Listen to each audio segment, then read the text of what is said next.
When you scroll through the events tab, you're going to see a load of quests that are available to you even if you don't quite meet the ranking for it. These were previously time-limited quests that give you the opportunity to get really strong and fun collab gear, as well as the opportunity to farm for really precious resources. Now that Monster Hunter World is considered completed, Capcom did us the solid of making these previously limited quests always available. This is a huge list which is super overwhelming to new or returning players. In an attempt to demystify that a little bit, what I've been doing is I've been making videos to highlight a few quests that I think you absolutely should check out. If you're still in base Monster Hunter World, in low rank or in high rank, check out the first video I did for the early event quest. If you've made your way into Iceborne, I've made a follow-up video for mid to late game events you can check out too. We're going to be building on top of that one. I'm Lighted Up Dan. Welcome to the channel where we cover action RPGs, roguelikes, and MMOs. I also stream regularly over on my Twitch channel where I've got an open lobby, so come on over, join the hunts, and let's have some fun together. With that said, let's get to it. For our first mid to late event I want to cover today, we're going to be looking at the USJ Ballet of Frost event. This is a 5-star MR18 quest, so you're going to need to be towards the end of Iceborne to have access to it. This is for a gorgeous looking Rarity 12 armor set with a humongous amount of defense. It pairs very nicely with an event longsword you can also get and features high water elemental attack. It pits you up against a Frost Fang Barrier in Hoarfrost reach, and let me tell you, this is a tough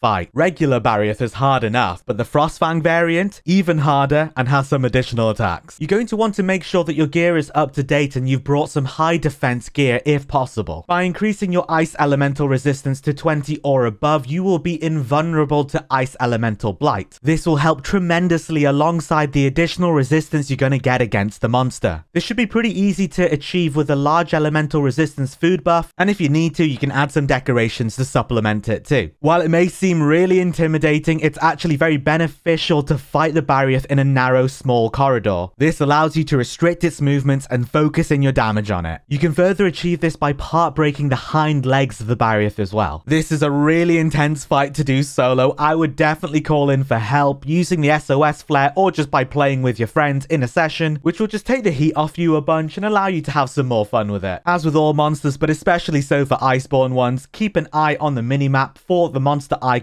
flashing red. This means it's enraged and cannot be wallbanged with the clutch claw. Conversely, when it's not, you can, so make sure you get your wallbangs in. Once you've defeated the monster and finished consoling yourself, you'll be rewarded with a large Azure Era gem. When I first did this quest, I'm pretty sure I got about like 4 of them in one go because I crafted pretty much the whole armor set. Alongside this, you'll get very useful Frostfang Barrier parts, 1 or 2 ancient phase stones, and some heavy armor spheres too. Now we can craft our Azure Age Alpha Plus armor set. Just look at the defense on this bad boy. If you use it alongside the Guild Palace weapons, which have also got a plus 30 defense bonus on them, you are laughing in invulnerability. If you've been sticking to the Astral and Oolong armor sets, this is a fantastic one to move over to as you're building up your parts to make other armors. Now we know how to make this armor set, let's make the accompanying longsword with it. For this, we're going to have to go all the way back to low rank and do a quest called USJ Gold Star Treatment. This is a low rank 3-star HR4 quest, super easy in the arena, facing off against 3 great Jagresses. Nothing too much to say here, it's going to be pretty easy no matter which part of the game you're in, so get yourself in there, smash them up good and proper, and enjoy the additional small and large crown you get from doing this as well. You're going to need 3 Azure Star shards, so unfortunately you might need to do this a few times and drive the great Jagresses into extinction. They had it coming. This allows you to craft the super sexy Azure Star Blade longsword. We can then upgrade this to Rarity 7 and then to Rarity 12, where you can see it enjoys a little bit of purple sharpness and a lot of white sharpness, keeping it in the higher tiers of damage multipliers for longer. It has wicked high affinity and water elemental attack, pairing very nicely with the armor set too. Blazing Azure Stars is the follow-up quest for the first upgrade on the sword, which is a high rank 7-star Hunter rank 13 mission. You'll be off in the Elder's Recess facing off against a gigantic Dodogama and a tiny Azure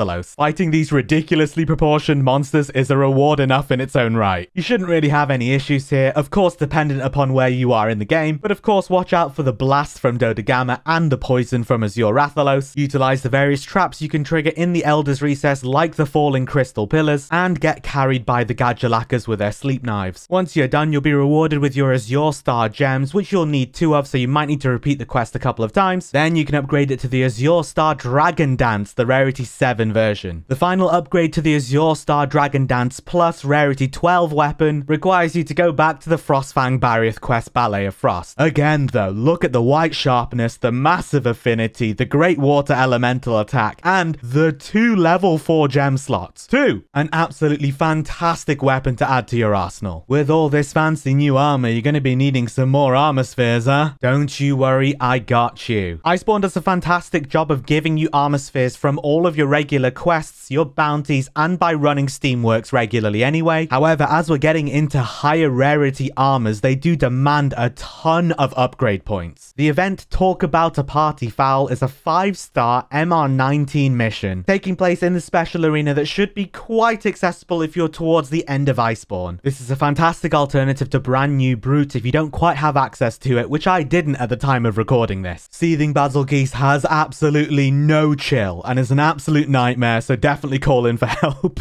Of course you don't have to, I just love playing multiplayer. Getting your fire elemental resistance above 20 is going to be very helpful for the fight. It'll make you immune to the fire blight Basil does as well. Any blast resistance you can put on your character is going to be so helpful in reducing the amount of damage when you go kaboom. If you can get to 3 blast resistance, all the better. I think I could only get to 1, and even that helped so much. Make sure you're tenderizing all the parts as much as you can to keep the damage as high as possible. Clutch claw that fool into the wall every time it's not enraged, and use the Dragonator. The blast pods that come off when people are using the clutch claw attacks are super useful to just fire at the monster to stagger it slightly, giving it a taste of its own medicine, the little shit. After you're done getting bombed more than a high schooler behind the bike sheds, you're going to be rewarded with a load of heavy armor spheres, and if you're lucky, a king armor sphere as well. Seething Basil is a massive pain in the ass, so this is a fantastic way to actually take it down if you need its parts for any of the gear. My SOS flare was answered really quickly and the quest filled out, so folks are receptive to joining this mission. We can use these armor spheres alongside the ones we got from Steamworks and bounties to upgrade our new armor set. Upgrading higher rarity armor is no joke, it takes up a ton of resources. Last but not least is a fantastic way to farm up decorations. Flora Frostbite is a 1-star MR3 quest, making it very accessible to do if you've just entered into Iceborne. This is such an effective way to farm decorations that I actually made a standalone dedicated video to it. You can go watch it for further details here, but I'm also going to give you everything you need right here too. The only essential component to make this swift and efficient is access to one of the additional campsites, either number 7 or number 15. I used number 7. If you can get to Geologist 3 and Botanist 4, all the better. That makes it even faster. Don't sweat it if you don't have it, it'll just take a tiny bit longer without it. From campsite 7, exit, head over to the left, and that's your first frozen foliage. Right by you are 3 mining nodes. You can also get all of those whilst you're here. Just a little bit further up is a second frozen foliage. If you've got Geologist 3 and Botanist 4, this is going to be it. You are done. If not, there are a bunch others that are nearby. Once you're finished, set it to return to camp instead of back to headquarters. You'll see you're rewarded with a load of ancient face stones for like a minute of your time. These are the first master rank face stones, which give you access to common and slightly rarer decorations. And because it's a master rank face stone, you'll also get the 4-slot gems too. Once you're back at camp, restart the quest again, heading over to campsite 7, and then boom, rinse and repeat. It's that easy. That's how good of a decorations farm this quest is. That's why not only did I make a dedicated video for it, I thought it was definitely worth including it in this roundup. Whilst this won't give you access to all of the rarest of rare decorations, it's gonna for sure bolster your armory. And that's it for this roundup of mid to late events that I think you absolutely need to check out. I really hope this has been as helpful as it seems like the other videos have been so far. Anything to help reduce that overwhelm just a little bit is a win. If you enjoyed the video, you can subscribe for more action RPGs, roguelikes, and MMOs, and you can come join the live streams over on Twitch where we have open lobbies and just a really good time. I'll put that in the description for you. Let me know in the comments if this has been useful, which of the events you're stoked for, and if there are any I've missed that you think absolutely deserve a mention. Despite my 1,000+ plus hours in this game, having returned after 4 years, there is so much stuff that I've learnt directly from you folks in the comments. Thanks once again for watching, and until next time, I'll see you in the new world.